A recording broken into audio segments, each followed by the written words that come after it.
जय जगन्नाथ सांग मैंने आज किसी रेसिपी शेयर करूनी। आज गोटे टिप्स मु शेयर करुच्ची आपण मानक सांगे जोटा कि हूँ आम समस्त प्रिय आउ फेवरेट जिनस है आंब। आंब जदि आमको शीत दिने मिल जाए तो केमती लगे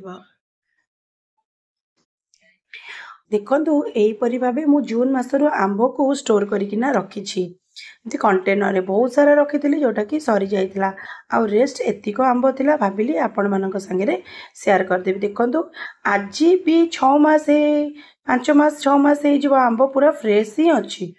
देखु एमती पूरा एयर टाइट कंटेनर रे आपण आंब को चोपा छड़ेकिना ताको भल कि धोईकी आंबरू पानी सबू सुखेदेवे आंबरू जस्ट कपड़ा रे पोछि देवे आंब को आउ ताको एमती स्टोर कर रखिबे। देखंतु किपरि भाबे आंब एबे भी अच्छी आउ केते सुंदर लागुची ना देखिला माने मन होची ना एबे खट्टा करिकिना खाइ देबा। आपण माने भी एमती स्टोरेज करंतु एवं वर्षक जाको एन्जॉय करंतु।